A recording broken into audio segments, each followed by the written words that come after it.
अस्सलामुअलैकुम, कैसे हैं आप? ठीक हैं? अपने आप को टाइम दे रहे हो? अपने आप को टाइम दिया करो और मुस्कुराते रहा करो, ज़िंदगी बेहतर बनेगी। आज हम बात करेंगे कि ऐसा क्यों होता है कि आप हर वक़्त किसी इंसान के बारे में सोचते हो, वो आप पर कौन-सी ऐसी चीज़ें अप्लाई कर रहा होता है, जिनकी वज़ह से आप ऑब्सेस्ड हो रहे हो?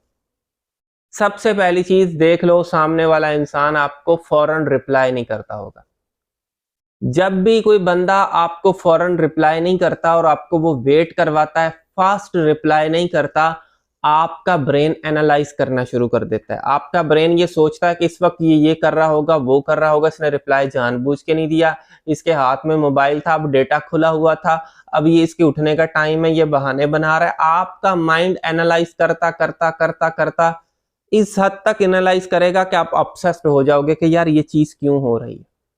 ये सामने वाला इंसान कर रहा होता है और इस वजह से आपका ब्रेन उस चीज से नहीं निकलता। आप भी किसी के साथ कर सकते हो लेकिन मेरी रिकमेंडेशन नहीं है। आपका केस, आपकी चीजें, आपका रिश्ता इससे खराब भी हो सकता है, ये ज़हन में रखिएगा। सेकंड चीज जो लोग करते हैं, अक्सर सपोज वो कहेंगे मैं 5 बजे आपके साथ बात करता हूँ और 5 बजे का बोल के 5 बजे नहीं आते, 5:30 कर दिए। अब ये जो चीज़ है ना, यानी कि एक टाइम दे के उसको कैंसल कर देना या उस टाइम पे आना नहीं, आपको शदीद गुस्सा चढ़ता है। आप तपते हो, आप उसको बातें सुनाते हो, लेकिन फिर वो बंदा आता है दाँत निकालता हुआ, बड़े अच्छे से बात करेगा आधे घंटे बाद, और यार बस वो बिज़ी हो गया था, ये वो, आप उसकी बातों में आ जाओगे।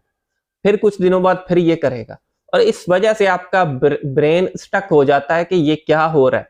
आपका ब्रेन इन चीज़ों को एक्सेप्ट नहीं कर पाता जिस वजह से ऑब्सेस्ड होना शुरू हो जाता है, सोचना शुरू हो जाता है। मुझे उम्मीद है आपने इस वीडियो से कुछ ना कुछ चीज़ें ज़रूर सीखी होंगी। So thank you for watching this video. आखिर में मेरी आप सब लोगों के लिए दिल से दुआ है, अल्लाह आपको खुशियाँ दे और आपके सारे गम धो दे। आमीन सुम्मा आमीन।